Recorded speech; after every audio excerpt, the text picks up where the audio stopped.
ఒకవేళ గత 20,000 సంవత్సరాలుగా ఉనికిలో లేని ఒక నది గురించి ఋగ్వేదంలో వర్ణించుంటే ఖచ్చితంగా ఆ గ్రంథం బ్రాంచేజ్లో రాయబడలేదు.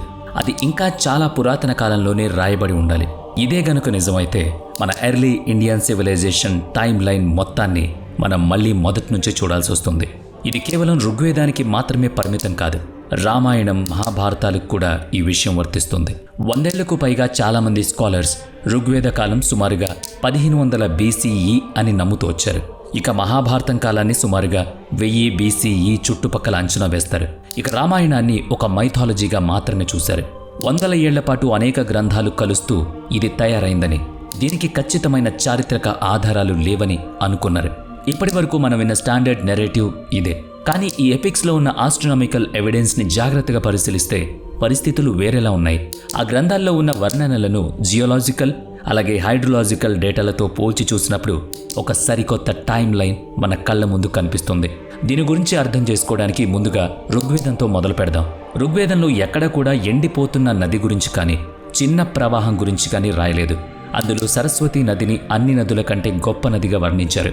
అదో చాలా పవర్ఫుల్, విశాలమైన, అద్భుతమైన నదిగా కీర్తించబడింది. ఇది కొండల్లో పుట్టి సముద్రం వరకు ప్రవహించే పెద్ద నది అని అందులో స్పష్టంగా రాశారు. ఆ నది కేవలం వర్షాకాలంలో మాత్రమే పారే చిన్న నది కాదు. అది ప్రజలు నివసించే ఒక అతిపెద్ద భూభాగానికి ప్రాణం పోసే ఒక మహాశక్తి. Modern satellite imagery, sediment analysis అలాగే పాలియో ఛానల్ మ్యాపింగ్ ద్వారా ఒక అద్భుతమైన నిజం బయటపడింది. థార్ ఎడారి కింద అలాగే గగర్ హక్రా బేసిక్ వెంట ఒక పెద్ద నదీ వ్యవస్థ తాలూకు పాత మార్గాలను సైంటిస్టులు కనుగొన్నారు. హిమాలయాల నుంచి కరిగిన గ్లేసియర్స్ వాటర్ ఒకప్పుడు ఈ మార్గంలోనే ప్రవహించేవని జియోలాజికల్ ఎవిడెన్స్ చెబుతున్నాయి. కానీ లేట్ బ్రాంచ్ ఏజ్ వచ్చేసరికి సట్లెజ్, యమునా లాంటి పెద్ద నదులు తాము ప్రవహించే మార్గాన్ని మార్చుకున్నాయి. సరిగ్గా 1500 BCE నాటికి అక్కడ కేవలం వర్షాలపై ఆధారపడే ఒక చిన్న ప్రవాహం మాత్రమే మిగిలింది. అంటే అప్పటికి అక్కడ ఋగ్వేదంలో వర్ణించిన ఆ భారీ గ్లేసియర్ నది ఉనికిలో లేదు. ఋగ్వేదం పదే పదే సరస్వతిని తమ కాలంలోనే అత్యంత శక్తివంతమైన నదిగా వర్ణించిందంటే ఆ గ్రంథం రాసిన సమయంలో ఖచ్చితంగా ఆ నది ఉండి తీరాలి. కనీసం ఆ నదికి సంబంధించిన జ్ఞాపకాల్ని భద్రపరిచిన సమయంలో అయినా ఆ భౌగోళిక పరిస్థితి ఉండి ఉండాలి. జియోలాజికల్ రీకన్స్ట్రక్షన్ ఆధారంగా చూస్తే గ్లేసియర్స్ ద్వారా ప్రవహించిన సరస్వతి నది 1500 BCE కంటే చాలా ముందే ఉనికిలో ఉందని తెలుస్తోంది. కొన్ని అంచనాల ప్రకారం ఆ నది అత్యంత ఉధృతంగా ప్రవహించిన కాలం 20,000 BCE కంటే ముందే అయి ఉండొచ్చు. ఇక్కడే మనకు ఒక పెద్ద కాంట్రడిక్షన్ కనిపిస్తుంది. ఋగ్వేదం వర్ణించిన భౌగోళిక పరిస్థితులైనా తప్పై ఉండాలి, లేదా మనం ఇన్నాళ్లుగా నమ్ముతున్న బ్రాంచేజ్ డేటా అయినా తప్పై ఉండాలి. ఈ రెండిటికీ మధ్యలో వేరే సులువైన సమాధానం లేదు. కొందరు ఇదంతా కేవలం పోయిటిక్ ఎగ్జాజరేషన్ అని కొట్టిపరిస్తున్నారు. కానీ ఋగ్వేదంలో సరస్వతి నది ప్రస్తావన ఊరికే రాలేదు. ఆ గ్రంథం ఆ నదిని కొన్ని ప్రత్యేకమైన నదుల మధ్య ఉంచింది. స్పష్టంగా గుర్తించగలిగే ఒక భూభాగంలో దాని ఉనికిని చూపించింది. ఆ గ్రంథంలో కొండలు, మైదానాలు అలాగే ప్రవహించే నీటి గురించి చేసిన వర్ణనలు చాలా న్యాచురల్గా ఉంటాయి. అవి కేవలం కల్పనలా కాకుండా ఒక గొప్ప నిజమైన అనుభవాలతో వస్తాయి. ఇక ఇప్పుడు మహాభారతం మీద దృష్టి పెడదాం.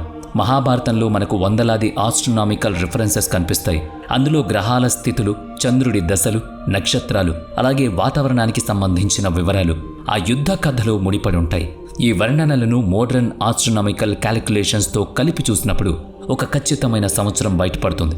ఎలాంటి తప్పులు లేకుండా అన్ని లెక్కలు సరిపోయేలా ఆ సంవత్సరమే 5561 BCE.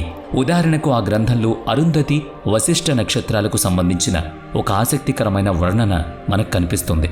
ఆ గ్రంథాల్లో అరుంధతి నక్షత్రం వశిష్ఠుడి కంటే ముందు ఉన్నట్లు కనిపిస్తుంది. భూమి తన అక్షం మీద కొద్దిగా వంగి తిరుగుతూ ఉంటుంది. ఈ అక్షం చాలా నెమ్మదిగా తన దిశను మార్చుకుంటుంది. దీన్నే స్టెల్లార్ ప్రిసెషన్ అంటారు. ఈ మొత్తం చక్రం పూర్తి కావడానికి సుమారుగా 26,000 ఏళ్లు పడుతుంది. అందుకే వేలాది సంవత్సరాల వ్యవధిలో ఆకాశంలో నక్షత్రాలు కనిపించే స్థానాలు మారిపోతూ ఉంటాయి.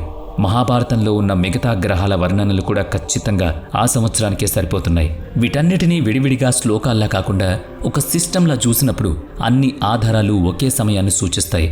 ఇక మహాభారత యుద్ధం జరిగిన 36 ఏళ్ల తర్వాత శ్రీకృష్ణుడి నగరమైన ద్వారక సముద్రంలో మునిగిపోయిందని అందులో రాశారు. ఒకవేళ యుద్ధం 5561 BCEలో జరిగి ఉంటే ద్వారక మునిగిపోయిన సమయం 5525 BCE అవుతుంది.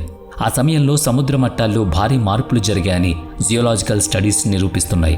ఈ ఒక్క విషయంతోనే ఈ కథ మొత్తం నిజమని చెప్పలేం. కానీ ఆ గ్రంథాల్లో చెప్పిన టైం లైన్కు అప్పటి భౌగోళిక పరిస్థితులు ఖచ్చితంగా సరిపోతున్నాయి. ఇప్పుడు రామాయణం గురించి చూద్దాం. రామాయణంలో కూడా వాతావరణం, చంద్రుడి స్థానం, గ్రహాల అలైన్మెంట్, ధ్రువ నక్షత్రం గురించి చాలా స్పష్టంగా ఆస్ట్రోనామికల్ రిఫరెన్సెస్ ఉన్నాయి.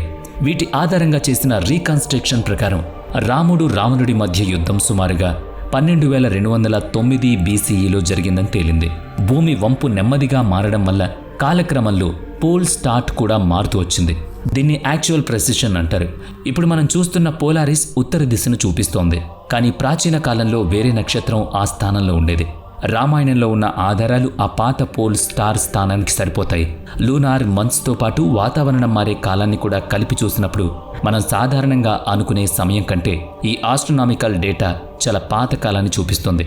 వీటన్నిటినీ కలిపి చూస్తే ఋగ్వేదం, రామాయణం, మహాభారతం ఒక కొత్త టైం లైన్ను క్రియేట్ చేస్తున్నాయి. ఇవి స్టాండర్డ్ మోడల్ కంటే చరిత్రలో చాలా వెనక్కి వెళుతున్నాయి. ఋగ్వేదం వర్ణించిన శక్తివంతమైన సరస్వతీ నది లేట్ ఐసేజ్ కాలం నాటి పరిస్థితులతో సరిపోలుతోంది. రామాయణంలోని ఆస్ట్రోనామికల్, ఎకనామికల్ ఆధారాలు సుమారుగా 12,209 BCE వైపు చూపిస్తున్నాయి. ఇక మహాభారతంలోని ఆధారాలు 5,561 BCEకి సరిపోతున్నాయి. దీని అర్థం ఏ ఆలోచన లేకుండా అన్నీ గుడ్డిగా నమ్మేయాలని కాదు. హైడ్రోలాజికల్ రీకన్స్ట్రక్షన్ చేయడం అంత సులభం కాదు. ఆస్ట్రోనామికల్ మోడలింగ్ మన అవగాహన మీద ఆధారపడి ఉంటుంది. జెనెటిక్ సంబంధాలను కూడా చాలా జాగ్రత్తగా అధ్యయనం చేయాలి. సరైన విచారణలో జాగ్రత్తలు తప్పనిసరి. కానీ జాగ్రత్త పడ్డం అంటే ఆ ఆధారాల్ని పూర్తిగా తిరస్కరించడం కాదు. ఈ గ్రంథాల్లోని ఆధారాలు, astronomical modelling, geological data, genetic evidences అన్నీ కలిసి ఒక డీప్ టైం వైపు చూపిస్తున్నప్పుడు అసలు ప్రశ్నే మారిపోతుంది. ఇవన్నీ మైథాలజీ అవునా కాదా అనేది ఇప్పుడు పాయింట్ కాదు. మన మోడర్న్ క్రోనాలజీ అసంపూర్ణంగా ఉందా అనేది అసలైన ప్రశ్న. ఇండియన్ సబ్ కాంటినెంట్లో ఎన్నో 10,000 సంవత్సరాలుగా మనుషులు జీవిస్తూ వస్తున్నారు. సుమారుగా 74,000 ఏళ్ల క్రితం జరిగిన టోబా ఎరప్షన్ లాంటి భారీ విపత్తు ముందు ఆ తర్వాత కూడా అక్కడ జీవం కొనసాగిందని ఆర్కియలాజికల్ ఎవిడెన్సెస్ నిరూపిస్తున్నాయి. ఒక క్రమశిక్షణతో ఫాలో అయితే ఓరల్ ట్రెడిషన్స్ కూడా చరిత్రను చాలా కాలం పాటు భద్రంగా కాపాడతాయి. ఒకవేళ 20,000 ఏళ్లుగా ఉనికిలో లేని ఒక నది గురించి ఋగ్వేదం వర్ణించి ఉంటే ఖచ్చితంగా అది బ్రాంచేజ్లో రాసింది కాదు. అది ఇంకా చాలా పురాతన కాలంలో పుట్టుండాలి. వీడియో నచ్చితే లైక్ చేయండి, షేర్ చేయండి. ఇప్పటి వరకు మన ఛానల్ని సబ్స్క్రైబ్ చేయనట్లయితే ఇప్పుడే సబ్స్క్రైబ్ చేసుకుని పక్కనే ఉన్న బెల్ ఐకాన్పై క్లిక్ చేయండి. నెక్స్ట్ వీడియోలో మళ్ళీ కలుద్దాం. Thanks for watching.